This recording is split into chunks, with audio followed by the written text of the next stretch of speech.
الحمد لله وكفى وسلام على عباده الذين اصطفى أما بعد فأعوذ بالله من الشيطان الرجيم بسم الله الرحمن الرحيم لن ينال الله لحومها ولا دماؤها ولكن يناله التقوى منكم صدق الله العظيم.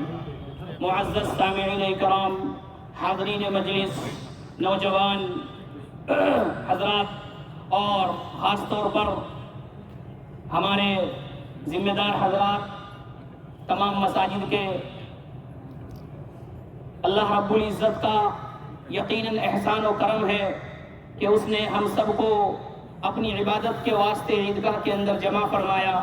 یقیناً یہ قربانی، یہ حضرت آدم علی نبینا علیہ الصلاۃ والسلام سے اس کا سلسلہ شروع ہوا تھا، اور اس کو عروج اور اس کو پروان اور اس کا مقام اور اس کو فضیلت جو ملی ہے یقیناً حضرت ابراہیم علی نبینا علیہ الصلاۃ والسلام سے ملی ہے. ہم تمام حضرات کو وہ قصہ بھی معلوم ہے. یقیناً میں مختصر وقت میں آپ حضرات کے سامنے ذکر کر رہا ہوں.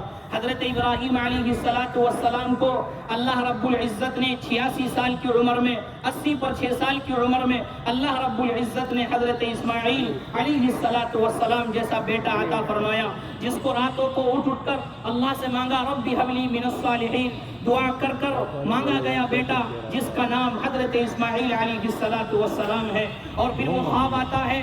کیا خواب آتا ہے کہ اللہ رب العزت کی طرف سے یہ خواب ہے کہ اپنے بیٹے یعنی حضرت اسماعیل علیہ الصلاۃ والسلام کو ذبح کرنے کا حکم ہے کہ آپ اس کو لے جائیں اور اس کو ذبح کریں.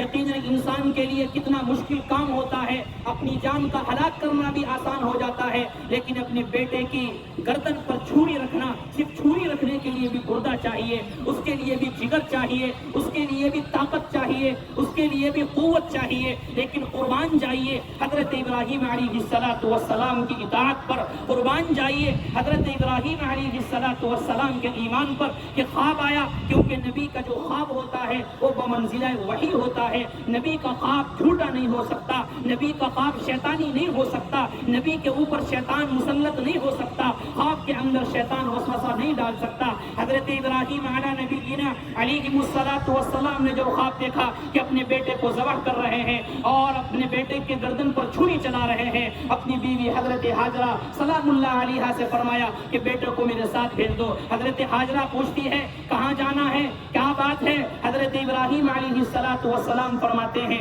کہ دوست کی دعوت پر جانا ہے، کیونکہ ابراہیم علیہ الصلاۃ والسلام خلیل اللہ ہے اور خلیل کے معنی دوست کے آتے ہیں. ابراہیم علیہ الصلاۃ والسلام نے حضرت حاجرہ سے کہا کہ دوست کی دعوت پہ جانا ہے، یعنی اللہ رب العزت کا بلاوا ہے، اللہ رب العزت کا حکم ہے. فرمایا کہ دوست کی دعوت پہ جانا ہے. حضرت حاجرہ سلام اللہ علیہا نہیں سمجھ پائی کہ کیا مسئلہ ہے. کتابوں کے اندر لکھا ہے کہ حضرت حاجرہ علیہ الصلاۃ والسلام نے جو ہے حضرت اسماعیل علیہ الصلاۃ والسلام کو کنگھی کی، نئے کپڑے پہنائے اور نہلا دھلا کر جو ہے ان کو روانہ کیا. حضرت ابراہیم علیہ الصلاۃ والسلام لے کر جا رہے ہیں. آج انوکھی داستان ہونے والی ہے، آج انوکھا واقعہ ہونے والا ہے.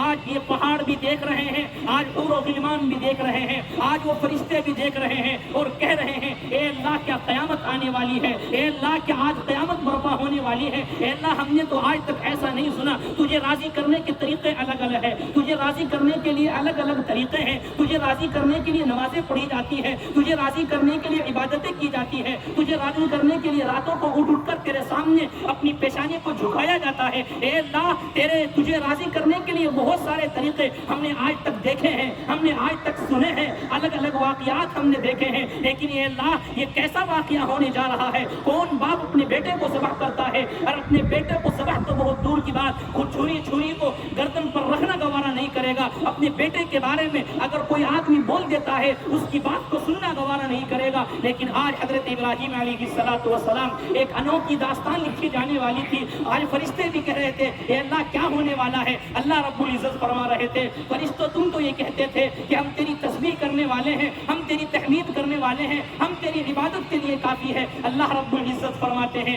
دیکھو میرے بندوں کی ادا کو، دیکھو میرے حکم پر اپنے بیٹے کو ذبح کرنے پر راضی ہو گئے، دیکھو میرے حکم پر کر اپنے بیٹے کی گردن پر چھری چلانے کو تیار ہو گئے. حضرت ابراہیم علی نبینا علیہ الصلوۃ والسلام جا رہے ہیں. شیطان آ گیا. شیطان جو ہے آگ بگولا ہو گیا اور سوچنے لگا یہ کیا ہونے جا رہا ہے. اللہ کے حکم کے آگے, اللہ کو منانے کے لیے, اللہ کی عبادت کے لیے, اللہ کو راضی کرنے کے لیے یہ انوکھی داستان لکھی جانے والی ہے. آج تو میں شرمندہ ہو جاؤں گا, آج تو مجھے پچھتاوا ہوگا, میں اس کام کو نہیں ہونے دوں گا. کتابوں کے اندر لکھا ہے شیطان حضرت ابراہیم علیہ الصلوۃ والسلام کے پاس آتا ہے اور کہتا ہے ابراہیم اللہ کو راضی کرنے کے اور بھی طریقے ہیں. ایک خواب ہی تو آیا ہے, ایک خواب کے ذریعے اپنے بیٹے کو آپ ذبح کرنے جا رہے ہیں. بھلا دنیا کے اندر کون باپ اپنے بیٹے کو ذبح کرتا ہے؟ ابراہیم علیہ الصلوۃ والسلام سمجھ گئے یہ شیطان ہے. کنکری اٹھائی اور ماری اور جملہ فرمایا شیطان یہ ایک اسماعیل ہے, اگر 1000 اسماعیل بھی ہو جائے وہ بھی اللہ کی راہ پہ قربان کرنے کو تیار ہو, وہ بھی اللہ کے حکم کے آگے قربان کرنے کو تیار ہو, وہ بھی اللہ کی اطاعت میں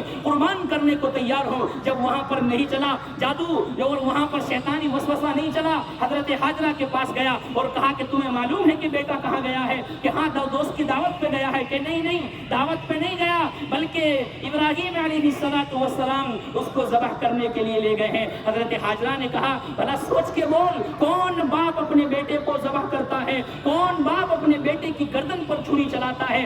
شیطان نے کہا حقیقت واقعہ یہی ہے اور وہ یہ کہتے ہیں کہ اللہ کا حکم ہے. حضرت حاجرہ نے جب یہ سنا کہ اللہ کا حکم ہے فوراً کنکری اٹھائی اور اس شیطان کو مارا اور کہا اے شیطان تو یہ سمجھتا ہے کہ ماں کی ممتا بڑی کمزور ہوتی ہے, تو یہ سمجھتا تھا کہ ماں کا دل بڑا نرم ہوتا ہے, تو یہ سمجھتا تھا کہ ماں کا دل بڑا نرم اور بڑا بیٹے کے لیے بڑی محبت والا ہوتا ہے کہ ماں کی ممتا ہے, ماں کی ممتا کمزور ہو جائے گی, ماں کی ممتا ماں رونے لگے گی, پچھتانے لگے گی. اے شیطان اللہ نے مجھے ایک اسماعیل دیا ہے, خدا کی قسم اللہ کی قسم اگر 1000 اسماعیل بھی اللہ مجھے دیتا ہے اور اللہ کا حکم ہے میں اللہ کی راہ میں قربان کرنے کو تیار ہوں, میں اللہ کی راہ میں اس کو دینے کو تیار ہوں. حضرت ابراہیم کا ایمان دیکھیے, حضرت اسماعیل کا ایمان دیکھیے اور حضرت حاجرہ کا ایمان دیکھیے. کتابوں کے اندر لکھا ہے کہ میں مختصر کر کے بتا رہا ہوں کہ حضرت ابراہیم علیہ الصلوۃ والسلام چھری ساتھ لے کے ہیں اور اپنے بیٹے سے فرمایا بیٹا میں نے خواب دیکھا ہے,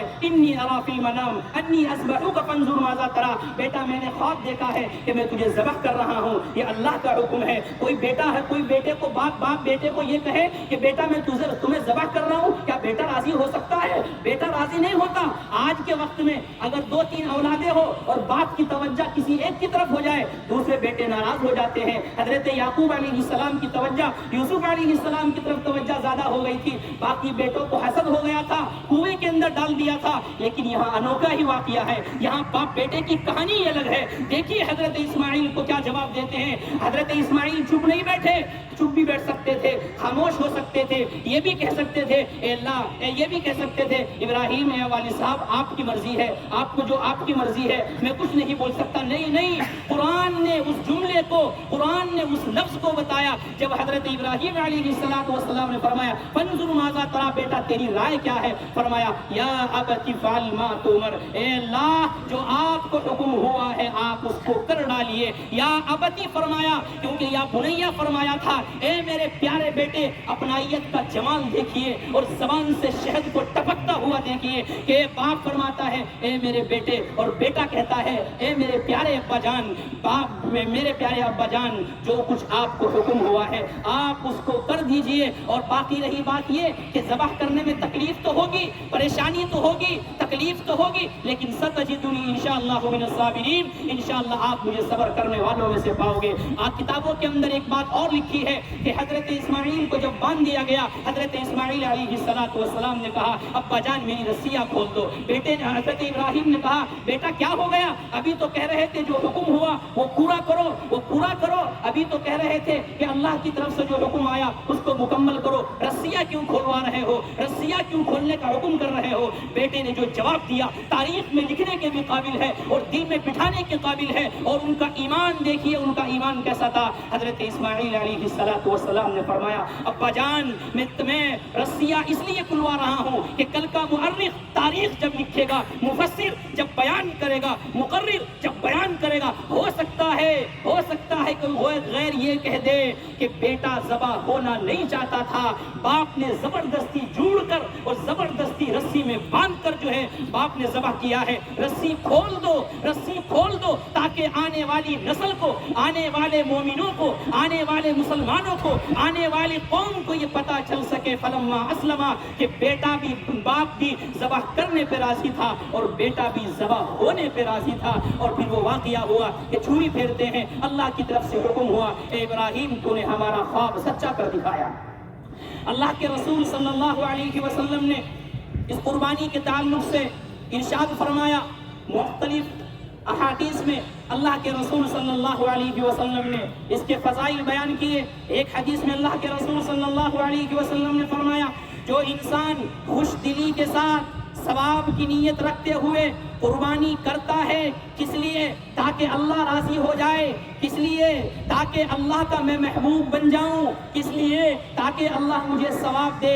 اللہ کے رسول صلی اللہ علیہ وسلم نے فرمایا کہ یہ قربانی اس کے لیے جہنم سے آڑ بن جائے گی. اگر اس کے اعمال اس قابل نہیں ہوگے کہ اس کو جنت کے اندر ڈالا جائے، اگر اس کے اعمال اس قابل نہیں ہوگے کہ اس کو جنت کے اندر محل دیا جائے، تو یہ قربانی گویا کہ کھڑی ہو جائے گی اور یہ قربانی والا عمل اس کے لیے جہنم سے آڑ بن جائے گا. یہ کتنا محبوب عمل ہے قربانی کرنا. ایک حدیث میں اللہ کے رسول صلی اللہ علیہ وسلم نے ارشاد فرمایا کل کو قیامت کے دن یہ جانور اپنے سینگوں کے ساتھ، اپنے کھروں کے ساتھ آئیں گے، یعنی ہر چیز کا ثواب ملے گا، ہر چیز کا ثواب ملے گا، چاہے وہ کھر ہو، سینگ ہو، کھال ہو، بال ہو، ہر چیز کا ثواب اللہ رب العزت، جانور کی جو چیز ہے اس کا ثواب انسان کے نامہ اعمال میں چڑھنے والا ہے. صحابہ نے عرض کیا، صحابہ نے پوچھا یا رسول اللہ یہ قربانی کیا ہے؟ اللہ کے رسول صلی اللہ علیہ وسلم نے فرمایا تمہارے باپ ابراہیم علیہ السلام کی سنت ہے.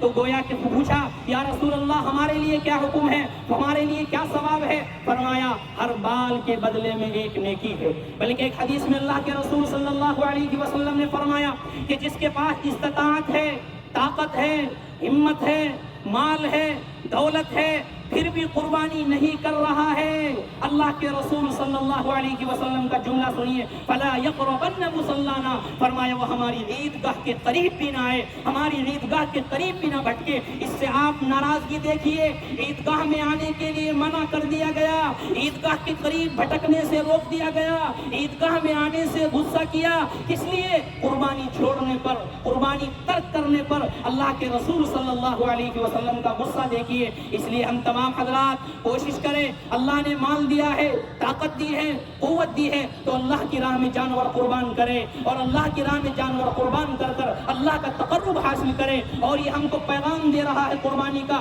کہ جس طرح آج ہم قربانی دے رہے ہیں، جس طرح آج ہم قربانی دے رہے ہیں، یہ پیغام ہے امت محمدیہ کے لیے، یہ پیغام ہے امت محمدیہ کے لیے کیا کہ اگر اللہ کا تقرب حاصل کرنا ہے، اللہ کا محبوب اگر تمہیں بننا ہے، تو اپنی چیز جو قربان ہو، اپنی چیز جو تمہیں محبوب ہو، اس کو اللہ کے راستے میں اگر تم دو گے، تم اللہ کا تقرب حاصل ہو جائے گا، تم اللہ کے محبوب بندے بن جاؤ گے. اس لیے ضروری ہے، اللہ تعالیٰ نے طاقت دی ہے، مال دیا ہے، اور جس کے اوپر واجب ہے اس کو قربانی ضرور کرنی چاہیے. یہ اللہ کے رسول صلی اللہ علیہ وسلم کا فرمان ہے. دعا ہے اللہ تعالیٰ عمل کرنے کی توفیق عطا فرمائے.